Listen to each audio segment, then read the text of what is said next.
I don't care if he's a millionaire or a Martian. He can't just buy the entire building and kick us out like we're nothing.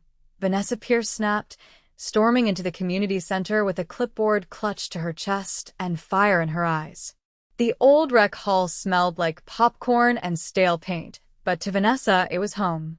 She'd grown up here. This was where she learned to dance, where her mom used to serve food to the neighborhood kids, where she ran her after-school program for underprivileged teens. And now, some rich guy in a tailored suit had bought the whole block and was planning to turn it into high-end lofts. She was not going down without a fight. "Vanessa, he's coming in today," said her best friend, Lila, nodding toward the double doors. Vanessa turned, expecting some arrogant, over-polished corporate guy with a Bluetooth in his ear. Instead, in walked a man with a dark navy wool coat flung over his shoulder, sleeves rolled up, and a look on his face like he owned the world, and maybe he did. His black hair was brushed back, just messy enough to look effortless, and he had that maddening kind of confidence that made you want to argue with him just to see if he'd flinch. He didn't. "Hi," he said, voice smooth and low. "I'm Holden Bishop." Of course he was. Vanessa crossed her arms. "Nice to meet the man who's trying to bulldoze the only safe space left in the neighborhood." Holden looked around. "I'm not here to bulldoze anything." She raised a brow. "Right. You're here for what community bonding?" "No," he said, stepping closer. "I'm here because I don't make decisions without seeing the story behind the numbers. And this place has a story." Vanessa blinked. That was not the answer she expected. He didn't look like he was lying, and worse, he actually seemed interested. She hated that. "Well, since you're so curious," she said, grabbing a folder from the desk, "here's the financials, the programs we run, the kids we support. Take a look and let me know how you plan to turn that into luxury condos." Holden took the file, but he didn't look at it. He looked at her. "What's your role in all this?" "I run the youth mentorship program. Fundraisers, tutoring, food drives, dance classes, whatever they need." "Do you get paid for that?" Vanessa narrowed her eyes. "No." "Why?" He gave a slight nod. "Because that tells me what kind of person you are." She rolled her eyes. "And what kind of person are you, Holden Bishop? Besides the kind that writes checks big enough to buy an entire block." "I'm the kind that doesn't like being misunderstood," he said simply. There was a pause between them, tense, charged, frustratingly magnetic. Vanessa hated how her pulse jumped when he talked like that, all cool and steady and unreadable. She hated how he didn't look away first. Later that week, he came back. And again after that. At first, she thought it was just business.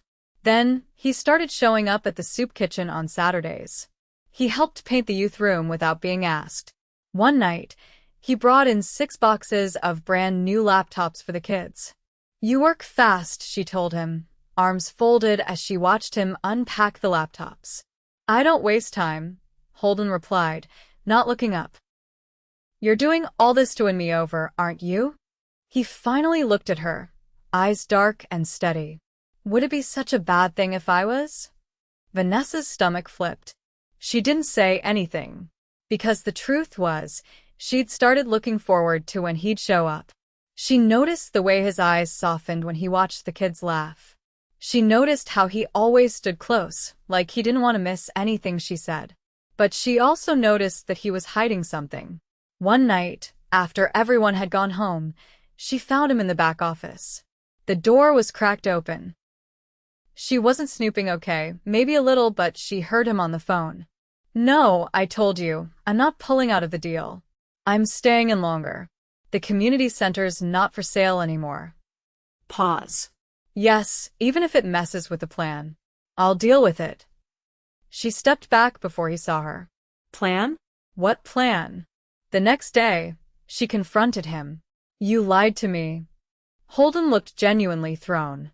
"What are you talking about? You said you weren't here to bulldoze anything. But you had a plan. You were going to turn this place into a profit." "I was," he admitted. "But I changed my mind." "Why?" she snapped. He took a breath. Because of you. Vanessa stared at him. I came here thinking this was just another investment.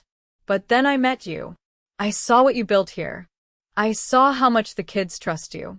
And I saw how you never ask for anything, how you give everything. I didn't know people like you existed. Her heart cracked a little because she wanted to believe him. But she couldn't afford to be naive. Don't make me the reason you change your mind, Holden. If you want to walk away from the deal, do it because this place matters. Not because I do. He stepped closer. You matter to me. Her breath hitched. Then she did what she always did when things got too real. She walked away. For the next few days, she avoided him. But he didn't stop coming. He didn't try to talk. He just helped. Quietly, consistently.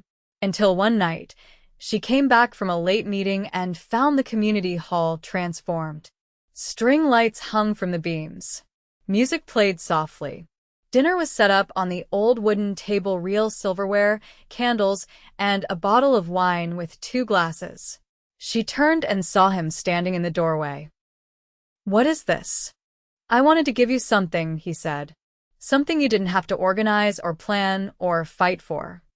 She looked at the setup, then back at him. You did all this for me? I bought the building. Her stomach twisted. What? I bought it, but not to develop it. I registered it under a nonprofit. You're in charge. It's yours. Forever. She stared at him, completely stunned. Why would you do that? He stepped closer. Because I thought I knew what mattered: money, deals, control. But then I met you. And I realized I didn't know anything. You gave me a reason to care. You gave me something real. Vanessa blinked, her throat tight. I thought I knew your secrets. But the truth is, I've been hiding something too. He looked at her, eyes searching. What? She took a shaky breath. I didn't expect to fall for you. But I did. I'm completely in love with you, Holden. His eyes softened. Then we're even. And then he kissed her. Right there in the middle of the community center, under the glow of string lights and the scent of roasted garlic and candle wax, he kissed her like he'd been waiting his whole life for it. And she kissed him back like she finally understood what her heart had been trying to say all along. The first snowfall came early that year, dusting the streets in a soft hush and cloaking the city in quiet magic. Vanessa stood by the frost-lined windows of the now fully restored community center, watching the children chase each other through the courtyard. Their laughter floated through the glass like music. She wasn't sure when things had shifted, not just in the building or the programs, but in her. Somewhere between the night Holden kissed her and the weeks that followed, her world had begun to change shape. She hadn't let herself fall before. Not like this. And yet, here she was thinking about him in the quiet moments, catching herself smiling at the sound of his voice, remembering the way his hand had settled against the small of her back when he introduced her at that charity banquet last weekend. He'd insisted she come. She'd resisted at first. You'll hate it, she'd warned him as she stood in her tiny kitchen that night, trying to talk herself out of wearing the satin gown Lila had insisted was non-negotiable. I probably will, Holden had replied, tying his cufflinks without looking up. But you'll be there. Which means I'll survive. She had gone. And she had watched the way people looked at him like he was untouchable, some walking monolith of wealth and power. But then he'd reached for her hand beneath the table, and suddenly the room had felt smaller, quieter, just theirs. Now, though, she found herself pacing the main hall with a tightness in her chest she couldn't quite explain. Something's off, she told Lila later that afternoon as they sorted through winter coat donations in the back room. Lila paused, holding up a faux fur jacket. You mean with Holden? Vanessa nodded. He's been distracted. He doesn't say it, but I can feel it. Like there's this wall I don't know how to climb. Well, he did change the course of his entire business deal for you, Lila pointed out. That's not exactly a subtle move. I know, Vanessa said, folding a puffer jacket neatly. But it's like he's still holding something back. Something important. Have you asked him? Not directly. I'm afraid if I do, I'll push too hard and he'll. Lila cut in. You stood in front of a city council meeting and chewed out a real estate tycoon. You're not exactly known for holding back. Vanessa laughed softly, but the ache in her chest didn't lift. Later that evening, Holden arrived just after closing. The kids were gone, the lights dimmed, and the scent of hot cocoa lingered in the air. I brought something for you, he said, holding up a bag from a boutique she didn't recognize. If that's another designer coat, I swear. It's not. He stepped closer and handed her the bag. Inside was a thick leather-bound portfolio. She opened it slowly. Inside were floor plans, permits, and documents. What is this? He watched her carefully. The downtown building on 36th Street. I bought it 2 years ago. It was going to be a high-end venue. But I've been thinking it's better used as a performing arts space. For the kids. For the community. For you. Her fingers stilled on the paper. You'd give that up? I'm not giving anything up, he said. I'm investing in something that actually matters. Her throat tightened. You keep doing these things, and I don't know how to keep up. You don't have to, he said quietly. I'm not asking you to match me. I'm asking you to trust me. That word again. Trust. She looked up at him. Then tell me what you're not saying. Holden's jaw flexed. A long silence stretched between them before he finally spoke. You know, my father left when I was a kid, he said. What I didn't tell you is why. Vanessa nodded slowly, heart thudding. He was caught skimming money from the company. $1 million. My mother covered it up to protect the brand. I was 16. I watched them burn everything down with their silence. He stepped back, pacing once before facing her again. I swore I'd never be like them. I built everything on full control. No distractions. No feelings. Just progress. Her voice was barely a whisper. And then I happened. And then you, he said, stepping close again. You weren't in the plan. You were never supposed to be. Her pulse hammered in her ears. So, what now? He reached into his coat pocket and pulled out a small box. Not velvet. Not gold. Just a simple darkwood container that he held out with both hands. I don't want to plan anymore, he said. I want you. She stared at the box. Then at him. Open it. He did. Inside was a ring vintage, delicate, with a single oval-cut diamond set in platinum. Nothing flashy.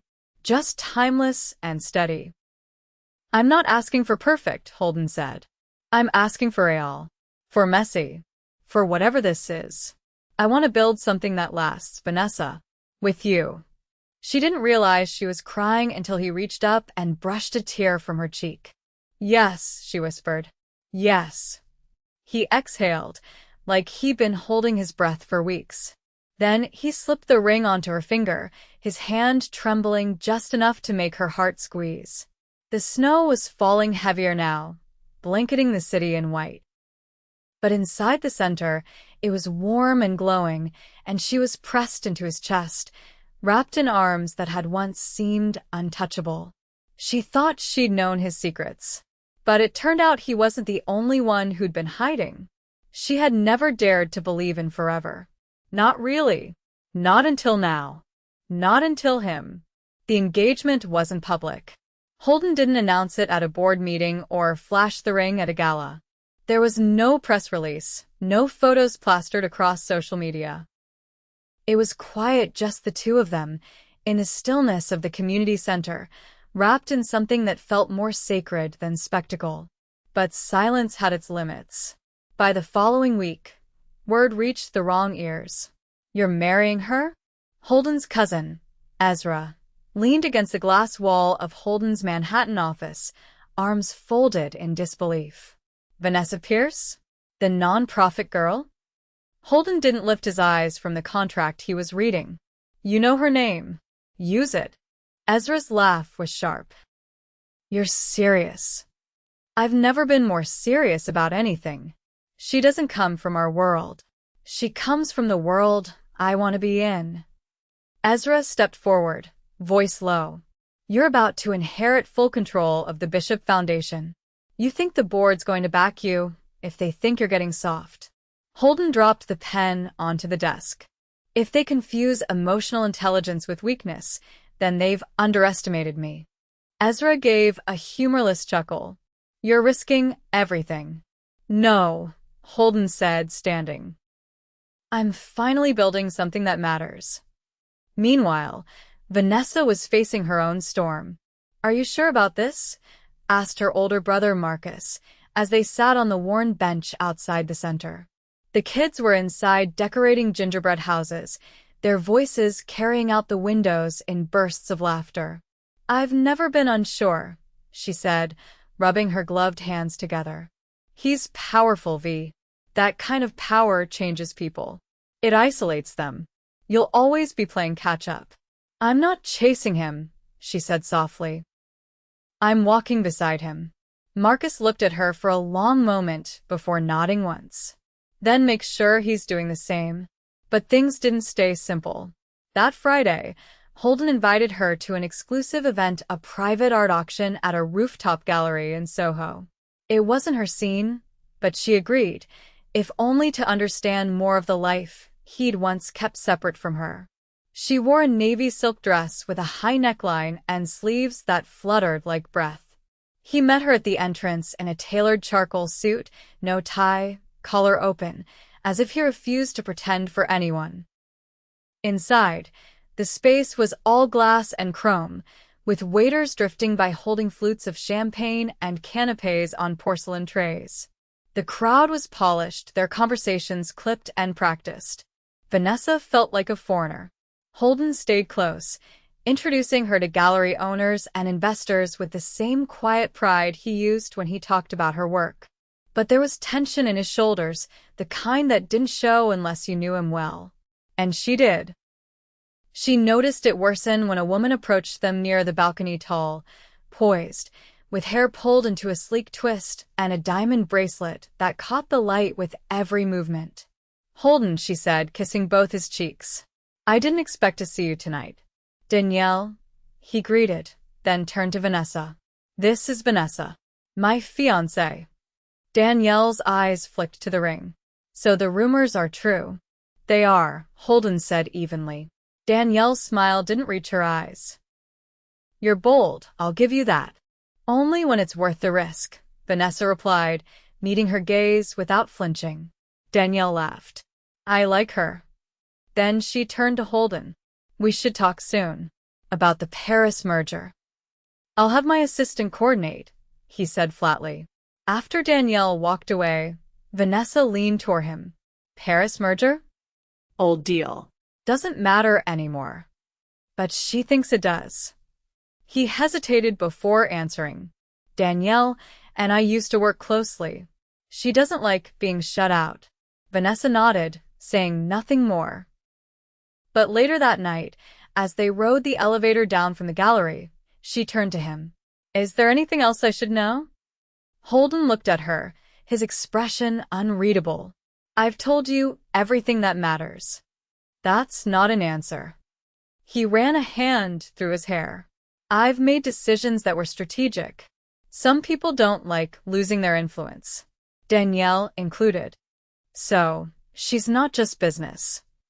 He met her gaze. She was never anything more than that.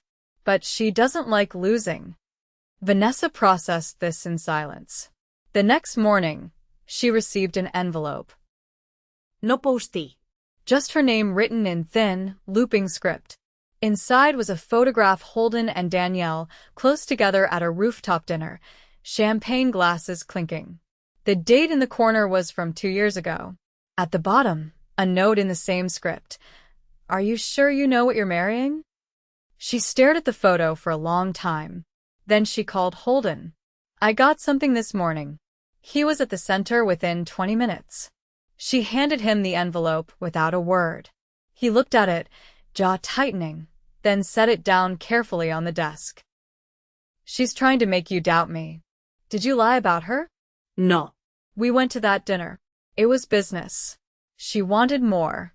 I didn't. Why didn't you tell me about it? Because I didn't think it would matter. Vanessa stepped back. That's not your decision. He rubbed a hand over his face. You're right. I need to know you're not still living in that world. I'm not. Then prove it. Holden looked at her, something raw flashing in his eyes. Tell me what you need from me. I need you to let go of everything that makes you hide. The secrets, the control, the walls. He was quiet for a moment, then nodded. Come with me.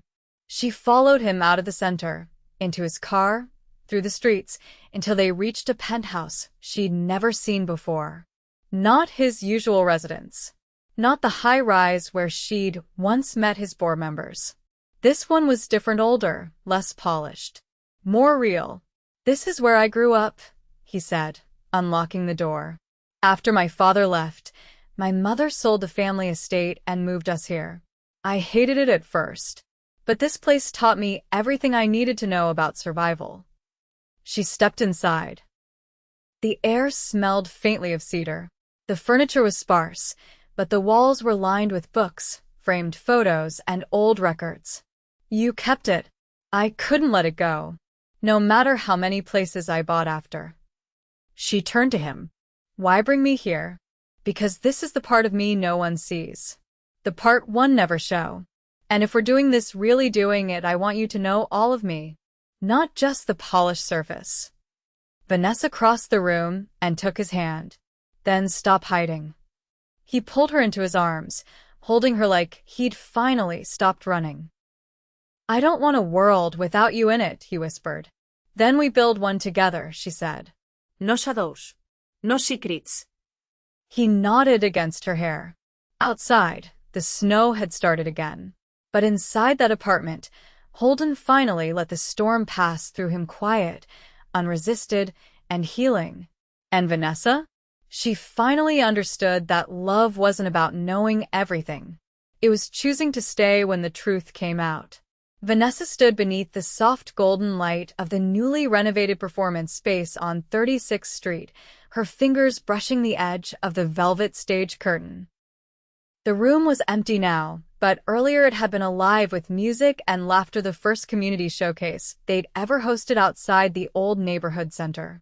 Teenagers who'd never stepped foot in a theater before had performed monologues, dances, and original songs. Parents had cried. Even Holden looked like he'd been holding something back when the final curtain dropped. And now, in the quiet afterglow, she was alone with the weight of it all. A door creaked behind her as Holden stepped into the space, his coat folded over his arm, his tie loosened just enough to make him look almost vulnerable. You stayed, he said. I wanted to hear it empty, she replied. It sounds different, like it's still remembering. He watched her for a beat. You always hear things differently than everyone else. She turned to face him. You didn't say much after the show. I didn't have words, he said. I've been to 100 galas, sat through 1,000 so-called elite performances. Nothing ever felt like tonight. Her chest tightened. I kept thinking about my mom. She would have loved this. She would have stood right there and clapped louder than anyone. She'd be proud of you. Vanessa nodded, swallowing the lump rising in her throat. I finally feel like I'm building something that lasts. Holden stepped closer. So am I. They stood in silence for a moment, the kind that didn't demand to be filled. Then he reached into his coat pocket and pulled out a folded piece of paper. I wasn't going to show you this until the board made it final, but I want you to see where things are headed. She unfolded the paper and scanned it. It was a proposal, an official partnership between the Bishop Foundation and the newly registered nonprofit she now ran. Name beside name. Equal stakes. No hidden terms. Her eyes lifted to his. You're dissolving the Paris expansion. He nodded. It doesn't align with the future I want. Not anymore. And the board. They're furious. But they'll get over it. Or they'll walk. Either way, I'm done chasing legacy in a boardroom. Vanessa folded the paper carefully and set it aside. You built that empire. You don't have to give it up. I'm not giving anything up, he said, echoing the words she once used. I'm choosing differently. Because I want a life that feels like this messy, loud, real. Her voice dropped. You used to be afraid of real. I still am sometimes, he admitted. But I'm more afraid of losing what we've built. She stepped closer, her hand finding his. Then don't. He pulled her into a slow, grounding kiss, one that didn't rush or demand but held everything steady between them. When they broke apart, she rested her forehead against his. Do you think we'll survive all the noise? She asked. We already have, he said. Now we build the quiet. Weeks passed, and the city thawed into spring. The community center buzzed with new energy, words spreading about the expanded programs and the new downtown venue. People who once overlooked the neighborhood were now showing up, offering support, money, and time. But Vanessa remained cautious, guarding the heart of what they'd created. Holden understood. He never pushed. Instead, he matched her pace, showing up to every planning meeting, every donor dinner, every late-night strategy session with the same quiet dedication.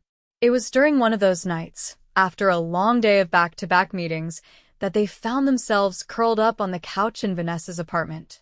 She was barefoot, legs tucked under her, a laptop balanced on her knees. I've been thinking, she said, not looking up.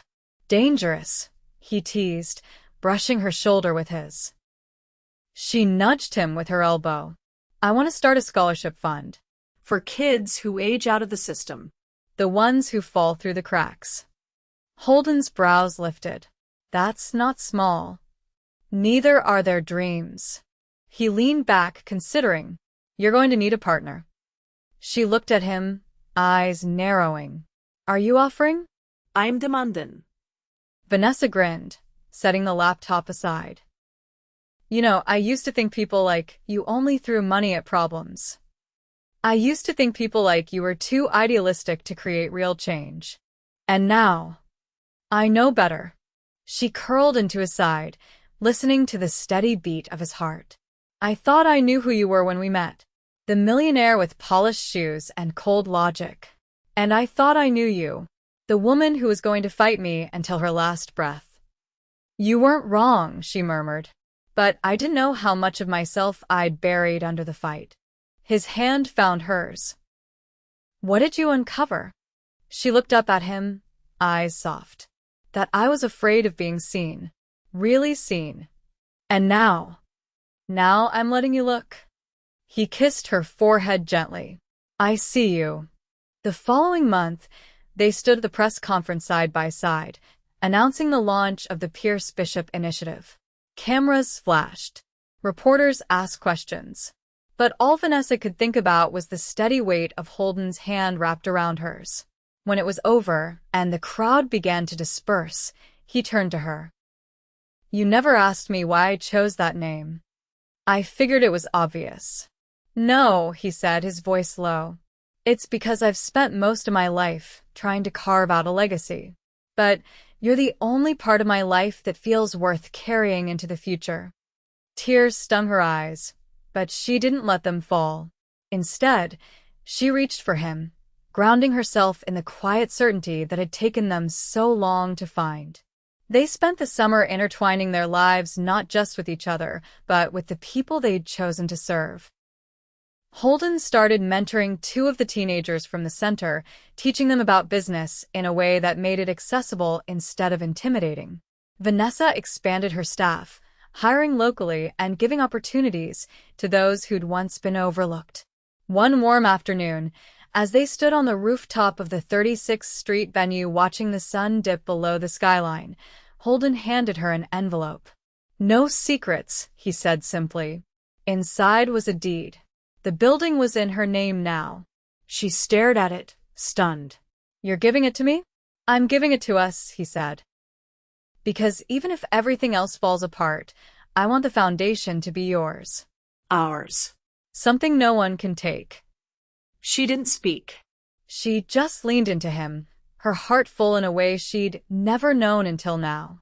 Months passed, seasons turned, and in the quiet rhythm of their days, something extraordinary bloomed.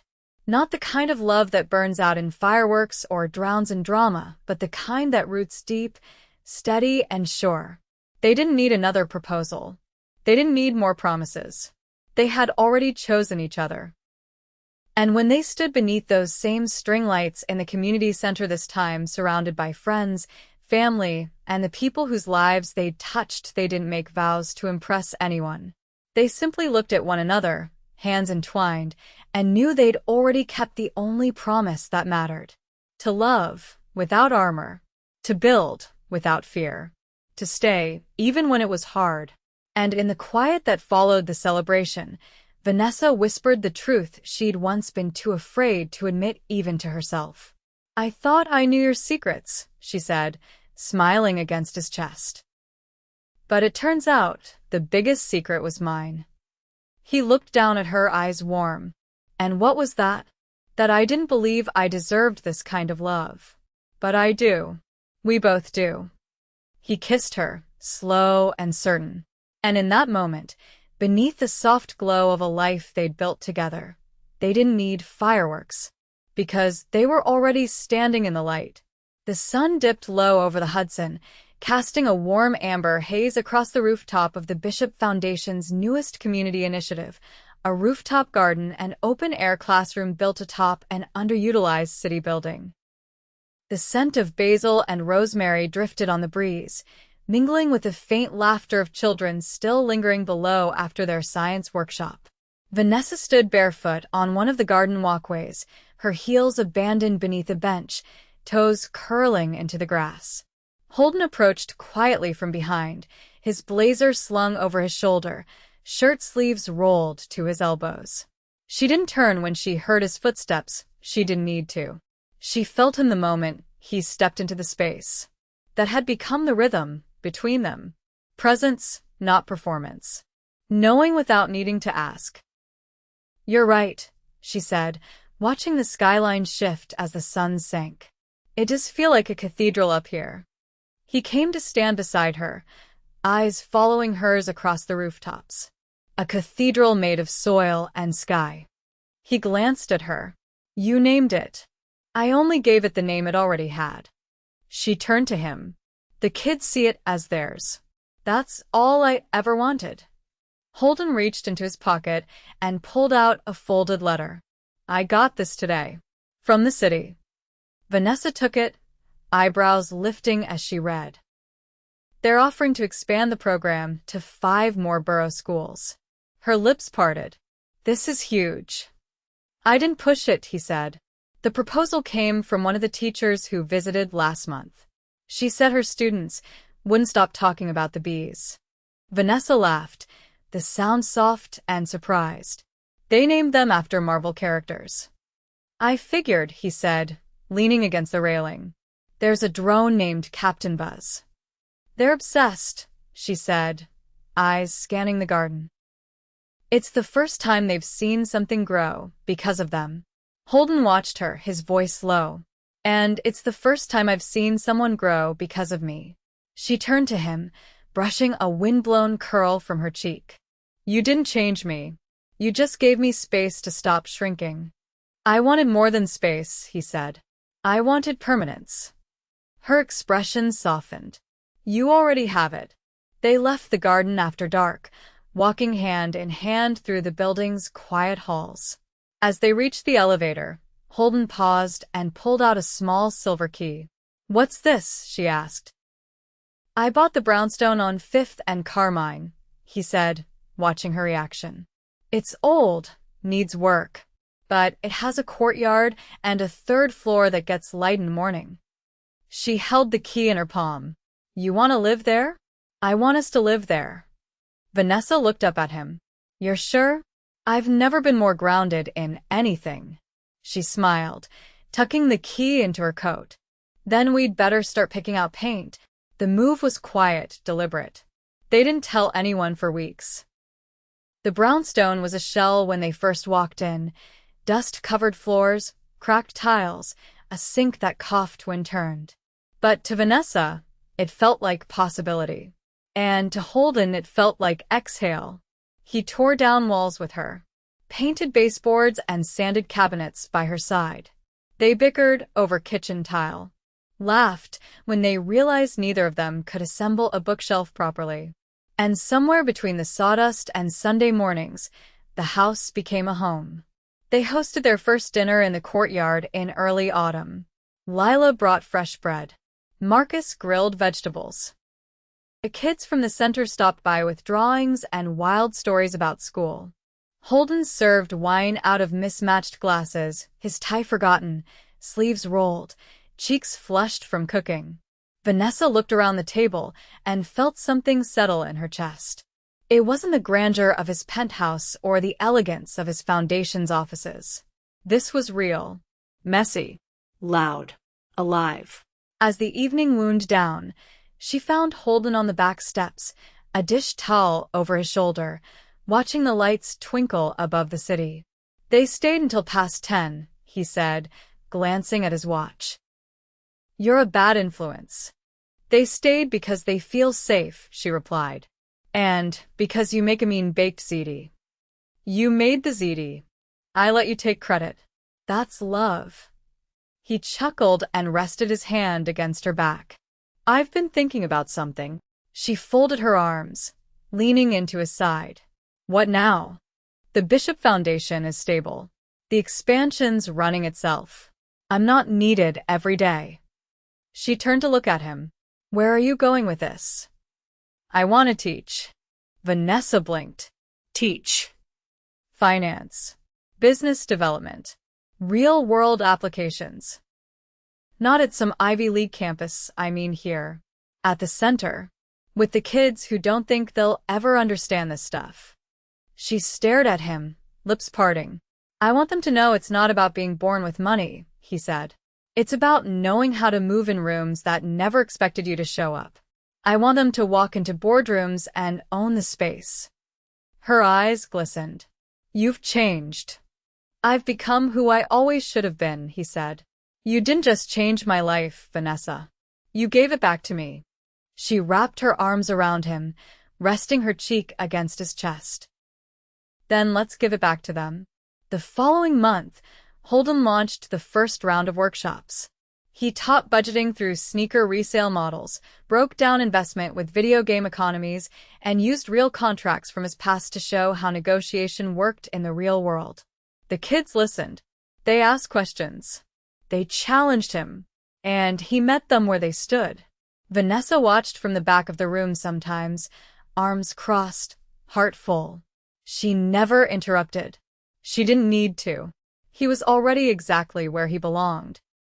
They spent the winter building out the scholarship program, naming each grant after someone who had shaped their journey. One was named for Vanessa's mother, another for Holden's childhood mentor. The final one was anonymous, listed only as the one who chose different. By spring, their brownstone was filled with plants and books and laughter. The third floor was turned into a writing studio for Vanessa. The garden bloomed early. And every morning, without fail, Holden brought her coffee just the way she liked it. 2 sugars, no cream, in a chipped blue mug they'd found at a sidewalk sale. One Saturday in May, as they sat on the front steps watching the neighborhood kids play tag, Holden leaned over and kissed her temple. Do you ever miss the old version of your life? She asked. Not even for a second, he said. Do you? She shook her head slowly. I thought I'd miss the adrenaline, the constant fight, but I don't. I've never felt more sure. He looked at her, eyes bright. Then let's keep building. And that's what they did. No dramatic exits. No last-minute revelations. Just the quiet, steady rhythm of 2 people who had finally learned how to stay. They built a life that didn't need to shout to be seen. It just needed to be lived. And they lived it wholly, fully, together.